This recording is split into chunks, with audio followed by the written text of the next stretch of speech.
welcome. I'm Ijoma Onyato. Tonight, final preparations in top gear for the Anambra State governorship election tomorrow. Election observers call for confidence-boosting measures from INEC. Ahead of its closure, the Asaba-Onitsha Bridge comes under spotlight in the run-up to the Anambra governorship election. President Buhari seeks scientific approach to agriculture development in Nigeria, promises to deploy research outcome from the National Institute for Policy and Strategic Studies, and President Robert Mugabe's main support base, ZANU-PF, backs his removal from power as he appears in public for the first time since military intervention in Zimbabwe. And on business news tonight, economic analysts asked federal government to establish public-private venture fund to support job creation in the country. On sports news tonight, home-based Eagles get Equatorial Guinea amongst opponents ahead of the 2018 African Nations Championship holding in Morocco.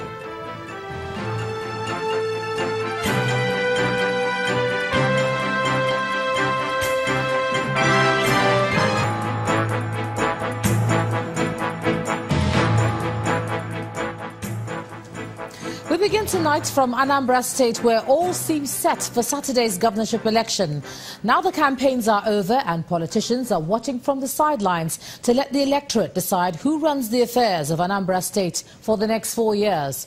The police say all is set for the election, while the Independent National Electoral Commission is giving Anambra people the assurance that all has been put in place to make the election hitch-free. Election observers on their part say they'll be watching the event very closely. So here's Channels Television's report on the situation of things on the eve of the election. The loud noise from the campaigns are over. It is hours before the crucial Saturday Anambra governorship election. All eyes are on the umpire, INEC. The conduct has come under scrutiny, and the political parties will now be watching from the sidelines. But really, is INEC ready for this exercise? The Commission commenced distribution of the sensitive materials at its Anambra State office at about 11:30 a.m. The Commission wishes to reassure the public of our readiness to conduct the Anambra State governorship election. For INEC, all may seem well, but for some election stakeholders like the observer groups, all may not be well, especially as it concerns the modalities of results collation. It is very, very crucial and important that they post results at the polling unit. Security will be a major issue in this election. Already, so many controversies have trailed the activities of the police. The election situation room say they have their fears. The situation room is very concerned about the massive redeployment of police personnel away from the state, starting from the Commissioner of Police right down to divisional police officers, DPOs. These redeployments ostensibly brings in new personnel of the police who are put out as non-partisan, but raises questions about whether they have new loyalties that could undermine the impartiality of the police. And that is not all. Situation Room has also received reports, for instance, that the Nigerian police, without invitation, entered INEC's premises on Monday, November 13, 2017, and barricaded it, ostensibly on a report of a bomb scare that turned out to be a hoax. Although the Nigerian police vacated the premises shortly thereafter, we are concerned that the police did not consult or explain to INEC the reason or justification for entering its premises without invitation. The Inspector General of Police says he has put all possible measures in place within the frame of the law to ensure not only a secured process, but a fair one. They need to support us. They need to cooperate with you. But you yourself, you have to behave properly.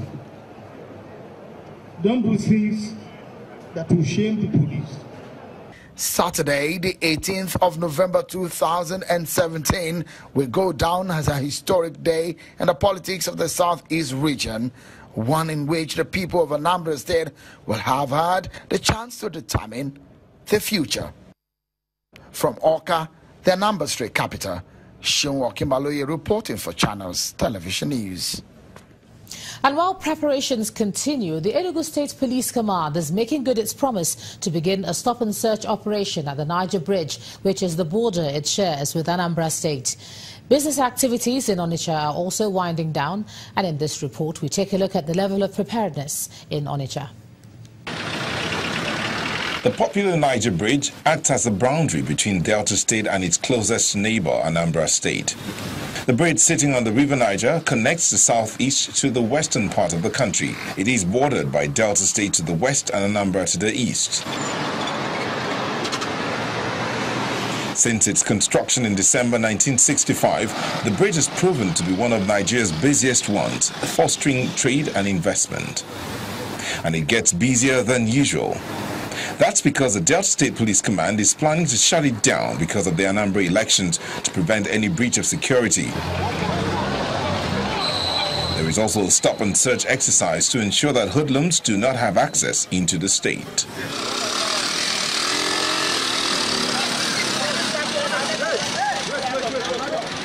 If we no road and we no go drive.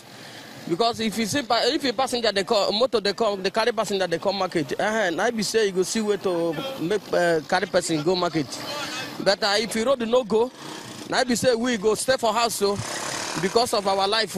Down into Onitsha, the commercial hub of Anambra State, the once busy Onitsha market appears scanty and almost deserted. Traders are not smiling as they lament poor sales, obviously due to the preparations for the no-movement policy during elections.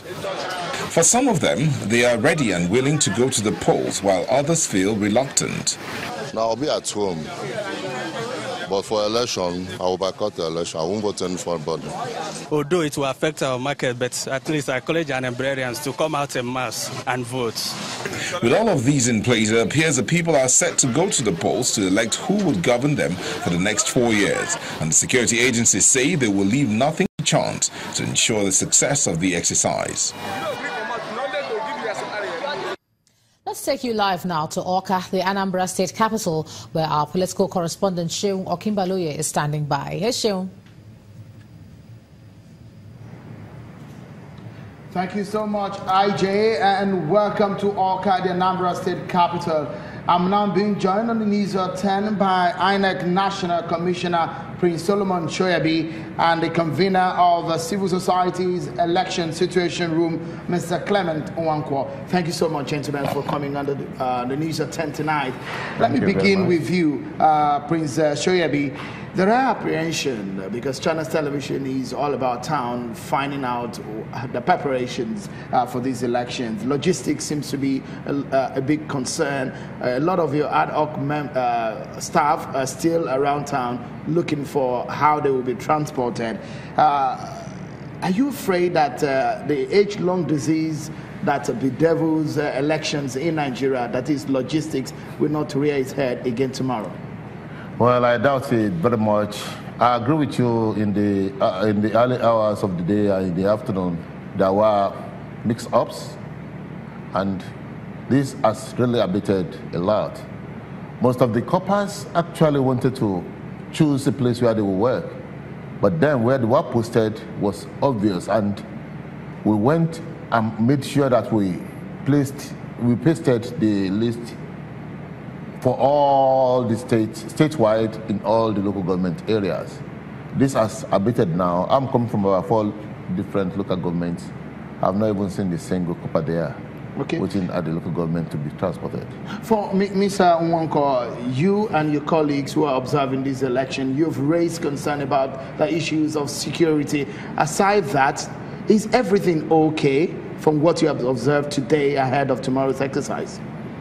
I think there are still issues of distribution of materials and personnel. I think even this evening those reports remain, and I hope that INEC is on top of issues, but it is a concern in a few reports we have received. We have escalated these reports to INEC, and we're hoping that INEC is on top of issues. Some of the response we've gotten from INEC, of course, is that they need security personnel to be present to accompany the personnel for the elections and materials to where they should be, and the security personnel have not been responsive early enough to accompany officials and materials, and they have escalated this to the police authorities. So we're again appealing to the police to work very closely with INEC, but there are challenges as we speak, and we hope that the police authorities working with INEC are working to resolve these problems, because if it's not resolved early in the morning tomorrow, we might see delays in polls starting in some of the polling units. You've heard what Mr. Nwankwo said. I mean, these are independent observers looking over your shoulder on what you're doing in this exercise. Some of these challenges are coming on the eve of the election. Aside that, do you have backups for this election such that this election there won't be? We've seen shutdown of these polls in Anambra State in the past. Well, I want to thank Clem for his observations. That's mostly responsible for the lateness. We have our own timelines too. The last movement to the racks was, I think, in Newe local government. That took place about 30 minutes ago. That should have taken place about 4 hours ago. It was the last of all the local government areas. There were, how do I put it? There were a sort of lukewarm attitude on parts of the DPO. I must praise the top echelon of the police. They keep on calling these people. They keep on hammering on them. The DIG, the AIG. Anytime you escalate a problem to them, they will call these people only to find this same DPO saying sir to their guys, but then in an hour later, they are nowhere to be found. Do you think that the sudden or the change of the DPOs and the redeployment that we've seen in the police for this election is responsible for some of these issues? Wouldn't know, but then because a policeman is a policeman to me, I believe a policeman should know the rules of the game. He knows the rules of engagement and he knows exactly what to do. But as we are speaking now, we are very hopeful that we have a high punctuality index tomorrow. For instance, now all of them had left. We are very lucky that Anambra is such a compact place. Most of the polling units are not far from our racks, from the rack centers. So what we're going to do now is to just make sure that we work and overwork to overcome this lateness which you have noticed even in our own planning. Okay. We're about 4 hours behind schedule, and this due largely to the attitudes of the DPOs. All right, as we round up the conversation now, your biggest fears, Mr. Nwankwo, yourself and your colleagues observing these elections, you have them across the land. What are your biggest fears for tomorrow? My biggest fear is really the coordination between INEC and security. Again, going back to the redeployments, you shouldn't redeploy people who know the geography of the state, who have been on ground, who have worked on these issues. You shouldn't redeploy them at the last minute, and that's what is accounting for some of this. Some of the new DPOs have no understanding of the geography, and they are struggling with this. And we're hoping that the DIG, who has been responsive to INEC's calls, would also listen to what we, civil society, we have not been able to speak with the police. The communications are blocked. We're hoping that they can listen to INEC, to whom we're also escalating these concerns to, and respond in order to ensure that their role in assisting the free and credible conduct of the election manifests in good elections tomorrow. I must sincerely thank you, Mr. Clement Nwankwo, convener of Civil Society's Election Situation Room and the National Commissioner of INEC, Prince Solomon Shoyabi, and I wish you a very good day tomorrow as we look forward to Anambra governorship election. Thank you very much. And so it's back to you now, Ijama in Lagos. Thanks a lot for that, Shane. Of course, Channels Television will be monitoring that process and bring you all that will transpire tomorrow.